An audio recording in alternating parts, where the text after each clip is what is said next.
All right, everyone. Good morning or good afternoon, depending on where you're dialing in from. Pleasure to speak with you. My name is Prashant Pandey, and I'm a equity strategist at PIMCO. I'm going to be going through our discussion on the RAE strategy and its applications for the DC marketplace today. All right. So to get started, I'll share a little bit of an overview on PIMCO's equity business, which, as most are commonly familiar with PIMCO as a predominantly fixed income manager. I thought it was just worth highlighting to you that PIMCO is now, an equity manager and has been running $42 billion for a number of years, going back 35 years in some cases. We have three major product suites: Stocks Plus, RAE, and then our RAFI ETF business, all of which we think are very compelling strategies and have great applications for clients. Today, we'll be focusing on that middle section, the RAE strategies, which is our suite of systematically driven, value-oriented strategies, and one that we've been working with RPAG on, as well as flexPATH in both fund and CIT formats. So to get started, I want to share a little bit of a backdrop on equity markets and tie that into why we're having a discussion around value-oriented strategies today. One of the big themes that we've seen over the last several years within equity markets, particularly in US large cap equity markets, is this notion of equity market concentration at the top of our passive benchmarks or top of our indexes like the S&P 500 or the NASDAQ. And what you can see on this slide is that the cumulative weight of the top 5 names in the S&P 500 over the last 40 years has over that time been typically pretty consistently range bound between 10 and 15% cumulative weight. And of course it moves a little bit up and down over time, but pretty consistently 10 to 15% weight of the index. Until we move to more recent horizons, notably the last 5 years, where the index has gotten very concentrated in the top 5 names to the tune of about 25 to 26% as of September 30th of this year. And that's been very much correlated with the rise of the Magnificent Seven, first the FANG stocks, now the Magnificent Seven, which are really dominating the top of our indexes and our equity passive benchmarks. As you can see on this table, which names those really are and how much they overlap with the NASDAQ, which is typically thought of as a tech heavy, growth oriented type of equity benchmark. So it's worth thinking about this in the context of the rest of our discussion. There is a large embedded bet within our passive equity benchmarks that drives towards growth-oriented names, that drives towards AI-driven names, and that really drives towards very richly valued names. Now, if you look at the sort of way that these top names have driven performance for our equity benchmarks, you can see that entering Q1 of 2023, the Magnificent Seven represented about 20% of the equity market index. Now, over the last 6 quarters, up until Q2 of 2024, the Magnificent Seven has essentially driven 2/3 of the performance of the entire index. So it represented a 20% weight coming into the time period, but has driven 2/3 or more of the performance of the index during that time period. So a very outsized contribution to the performance of the equity market over those 6 quarters. Now, if we look at Q3 of this year on the right-hand side of this chart, we see that pattern has shifted a little bit. Now, entering Q3, the Magnificent Seven represented 32% weight, starting at 20% in 2023, but evolving to a 32% weight given this outsized performance we've seen over those 6 quarters. So that 32% weight in Q3 only contributed about 50 basis points of the market's otherwise almost 6% return. So we're starting to see a situation where perhaps there's a reversal in the trend, perhaps that concentrated narrow market is showing some cracks. interesting to think about. But more broadly speaking, I think despite that sort of trend slightly reversing in Q3, we do have a situation where the Magnificent Seven, were essentially the top growth stocks in the market, are really driving our equity benchmarks and are a big part of the exposure that equity investors are getting through passive investing or through growth investing. Just to put some of these figures into context, we looked at the 20 to 32% weight that the Mag 7 is driving, but how big these Magnificent Seven stocks have really become in the context of global equity markets. And what you can see is that if you sort of define the Mag 7 as their own country, their own equity market, they would be the second largest equity market in the world, easily beating China, Japan, India, the UK, only second to the rest of the entire US equity market. So a really interesting situation, as these Magnificent Seven stocks represent over $15 trillion worth of market cap. Again, these numbers are so astronomical. I think it's interesting to think of some of these other anecdotes. For example, NVIDIA itself entered the year at about a $1.2 trillion market cap. Where it stands today is at about a $3.2 trillion market cap. So $2 trillion worth of market cap created for NVIDIA just over the first 9 months of this year. And if you think about the US GDP, so US GDP in 2023 was about $27 trillion. $2 trillion worth of growth means that NVIDIA grew at a rate that's equivalent to 7.5% GDP growth for the US economy. That's likely twice or more the GDP growth that we're actually going to achieve this year in the United States in 2024. So really eye-popping numbers. Now, the Magnificent Seven, I'm not here to tell you that these are bad companies or that that there's not a great narrative around what's driving performance for these stocks, but it's worth thinking about in the sort of strength of these stocks in the context of history and what often happens to the top dogs that are dominating the market. So we show here a brief study globally in terms of starting in each decade, 1980, 1990, and so on, who are the top dogs in the market and what subsequently happened to them in terms of their performance or their market leadership. So if you think back to January 1st of 1980, the top dogs in the market were the likes of IBM and AT&T, right? The quote unquote growth stocks of the day, as well as a number of oil or energy stocks. So think about why that might have been the case. Well, in the 1970s, that was a decade where there was multiple oil crises and multiple oil shortages. And of course, oil and energy were central to global economic production. So by the end of the 70s or the beginning of 1980s, these were the most richly valued and most beloved stocks in the market, given their impact on global production. Now, if you fast forward another 10 years to the beginning of 1990, you can see that 8 out of these 10 stocks, the ones that are highlighted in red or pink, were no longer in the top 10. They proceeded to underperform the broader market, and we were left with a new set of top dogs or top stocks in the market. So the top dogs in the beginning 1990 were a series of Japanese stocks.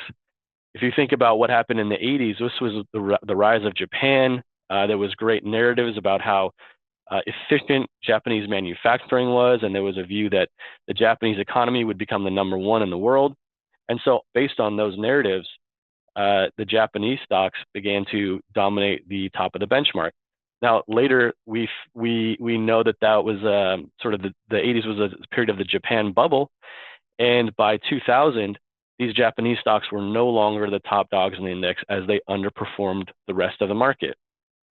So by 2000, the top dogs in the market were the tech stocks. We know the 90s was the rise of the tech bubble. So you saw a variety of global tech stocks dominating the top of the market. Fast forward 10 years, 8 out of those stocks fell out of the top 10 as they underperformed the market. And the pattern repeats itself. The 2010s We began the decade with emerging markets dominating the top of the global benchmarks, given the excellent narratives about emerging markets, economic growth, whether China or Brazil or India. Today, more recently, we find ourselves in a situation where the top of our U.S. equity benchmarks are dominated by the Magnificent Seven. In just the first 4 years of this decade, 4 of those top dogs have already fallen out of the index. And we're at a situation in 2024 where the top of the market is really dominated by companies that are participating in the AI trade, and a couple others like Berkshire or Eli Lilly that are also very large companies. Eli Lilly, participating in this sort of pharmaceutical trend for weight loss drugs. But the point being is that there's this natural rotation we see over time, that companies rise to the top of our equity indexes on the back of fantastic growth and fantastic narratives for future growth. What ends up happening, though, is these narratives often get baked into the price, and baked in the price in a way that's over extrapolated. And simply by underperforming these lofty expectations, these fantastic businesses can go on to lead to underperformance and underperform the broader markets. So I'm not here to tell you that there's anything wrong with NVIDIA or Microsoft. These are fantastic businesses. They do have great moats. They do have an ability to participate in this next wave of AI revolution. But that being said, we often want to ask ourselves, how much of that is already baked into the price? How much of that is there an ability for these disruptive companies to be disruptive by the next generation of top dogs? And therefore, it's worth being mindful of valuations and taking on some portion of a value exposure to help diversify for this element of natural rotation of top dogs downwards over time. So as we look at sort of where that leaves us today in terms of the opportunity or entry point for value, we see that it's a historically unique and attractive entry point for value. Essentially, what we show on this line chart is the dispersion or spread between value and growth over time. And that's a relationship that moves, of course, and we see that sometimes value is cheaper relative to growth. Sometimes it's more fully priced relative to growth. Here, for example, we see the moment of the 2000s, the peak of the tech bubble, where value became extremely cheaply priced relative to growth. And subsequently from there, up until 2006 or 2007 or so, value had a strong reversion and outperformance of growth, becoming more fully priced. Since that sort of GFC period, that global financial crisis period, we've seen a prolonged cycle where value has underperformed growth, that once again peaked in late 2021, where we saw growth really outperform in that post-COVID rally, where there was cheap money, a lot of stimulus, and again, growth stocks had done pretty well during the COVID period. Now, 2022 was a moment where value outperformed significantly as rates were rising on the back of inflation. Global central banks were entering a rate hiking cycle. Now, through 2023 and 2024, value has once again become very attractively priced as the market has bid up these mega cap tech stocks and the AI theme. So what we believe this is a quote unquote second bite at the apple, where there's an incredibly attractive entry point for value that's only really been seen across the last 50 years in 2 other environments. And that was that 2021 post-COVID peak, as well as the peak of the tech bubble. So as we move on, we've sort of talked about the environment for value, potential reasons to take on a value exposure given those very, very lofty valuations within the top of passive benchmarks or within growth-oriented strategies. PIMCO offers a suite of strategies called the PIMCO RAE funds, or PIMCO RAE CITs, which we believe are a fantastic way for investors to get a value exposure. Many of our funds in the RAE suite have a track record that's nearly 20 years long, going back to 2004, 2005, or 2006.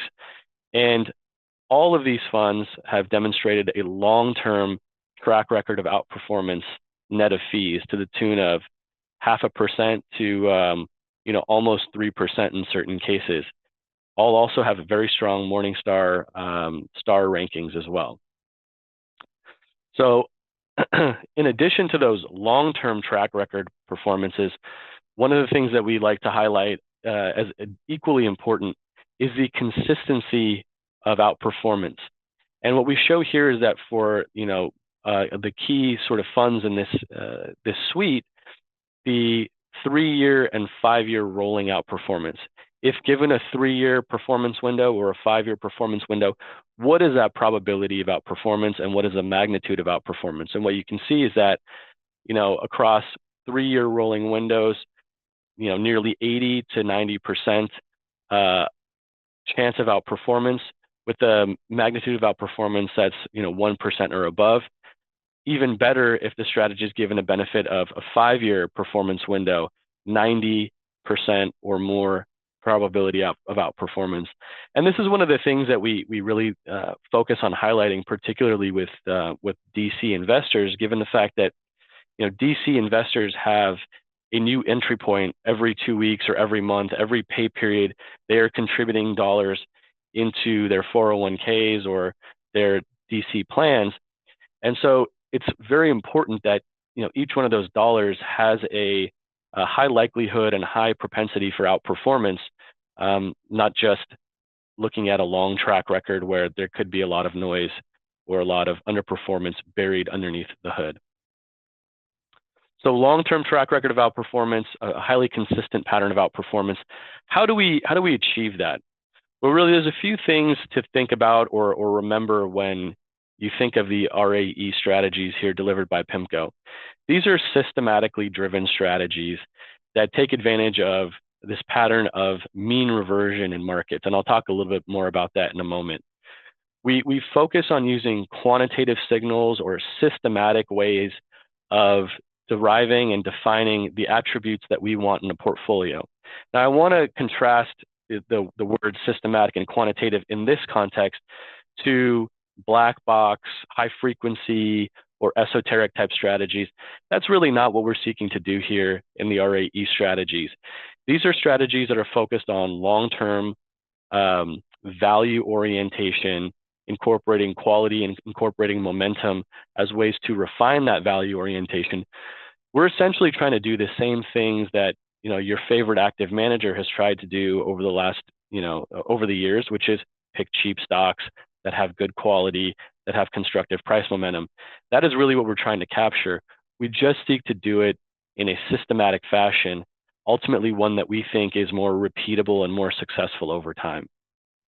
And lastly, we benefit from our relationship and our partnership with our sub-advisor on these funds called Research Affiliates.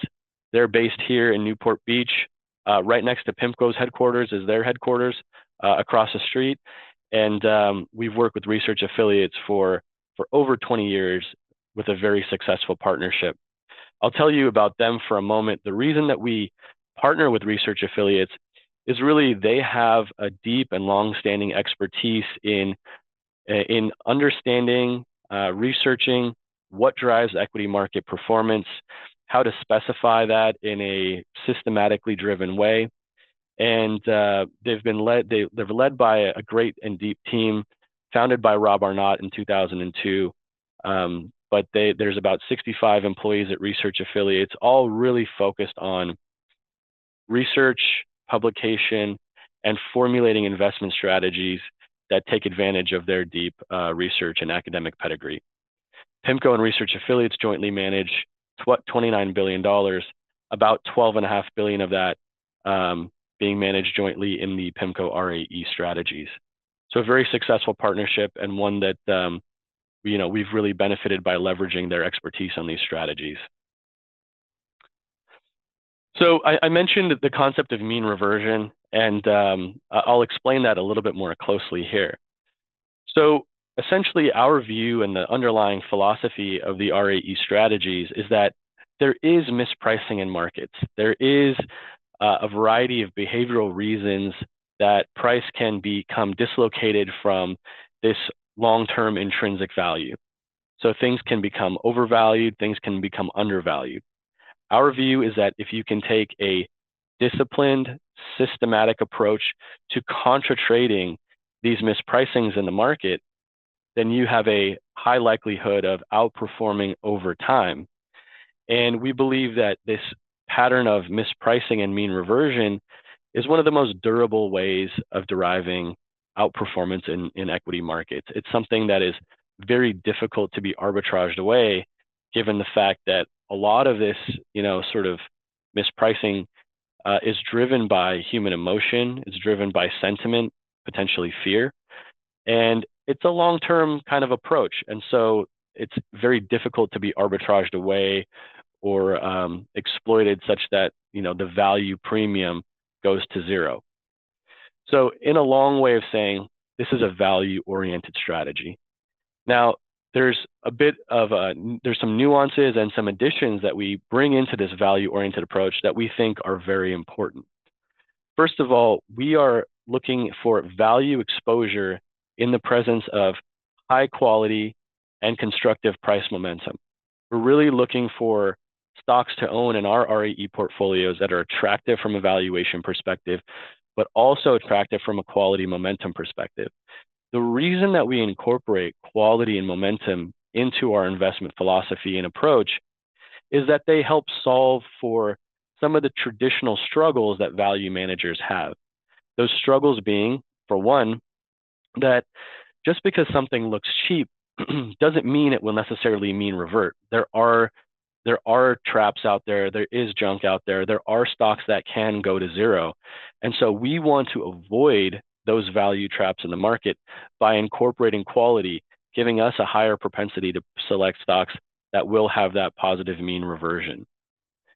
Secondarily, we want to incorporate price momentum because as a value investor, when something becomes cheaper, you have a natural tendency to want to trade into that stock. When something richens, you have a natural tendency to want to trade away. We incorporate price momentum to help avoid the natural tendency to be early, to trade into something while it continues to fall, and to trade away from something while it continues to rise. And so in using these three characteristics or attributes, we believe we can construct a very well-rounded, value-oriented strategy that is conditioned and has some checks and balances relative to value traps and relative to being early.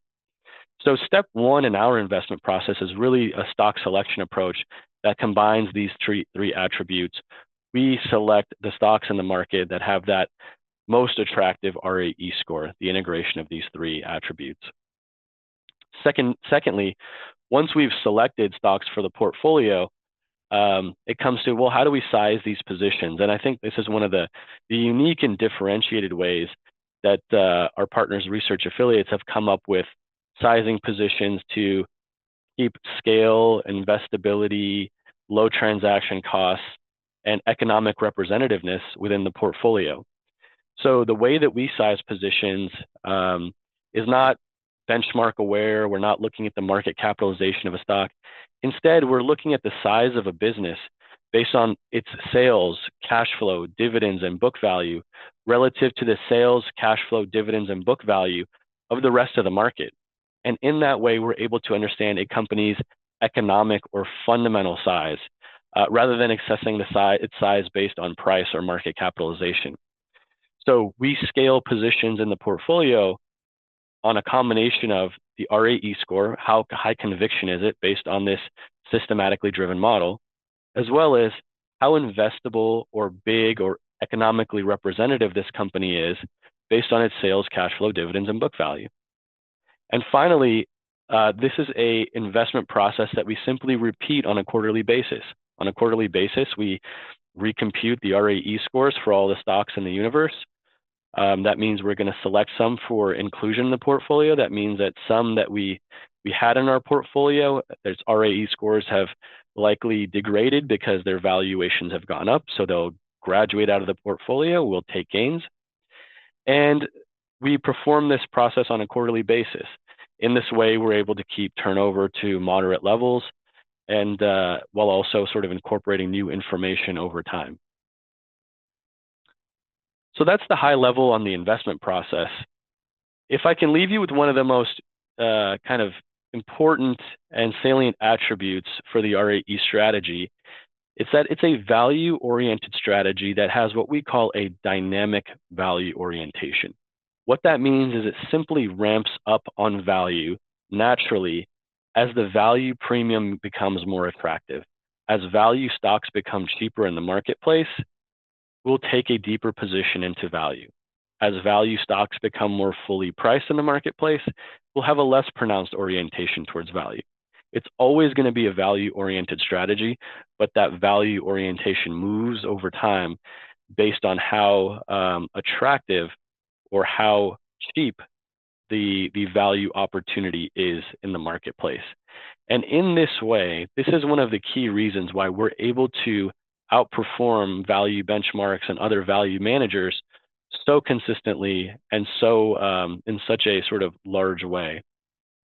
I'll show you some of the performance numbers. There's a lot of numbers on this page, but I kind of let's focus on the 3, 5, and since inception numbers. What you can see is that for our US large cap, US small cap, emerging markets, international and global strategies, we've had a long-term track record of outperformance, and outperformance that's pretty eye-catching and pretty substantial for benchmarks like US large cap value, US small cap value, and emerging markets. In addition to those sort of relative performance numbers versus the benchmark, we've also had a very strong performance relative to other value managers in the peer set. And what you can see is that those green shaded boxes generally show you top quartile performance, and in many cases, our strategies show top decile performance over major horizons. US small cap has been a particularly compelling story for us, given that absolute performance, given this performance relative to peers, and then given a third component, which is that given our systematically driven approach, we tend to have a slightly broader portfolio than your typical active managers, and therefore we have considerably more investment capacity in our strategies, which particularly becomes a key selling point and a key consideration when it comes to the US small cap space, where think about small stocks with less volume, concentrated active managers, especially the best ones, tend to run out of capacity very quickly.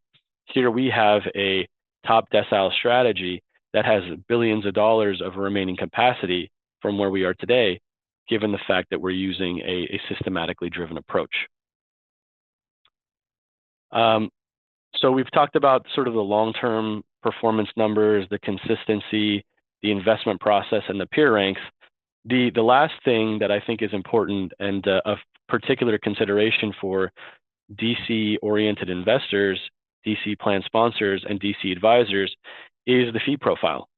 And one of the things that we like to highlight is just that these strategies are top quartile performers with bottom quartile fees relative to other active managers. So you can see our key exposures here. These are the mutual funds that we offer.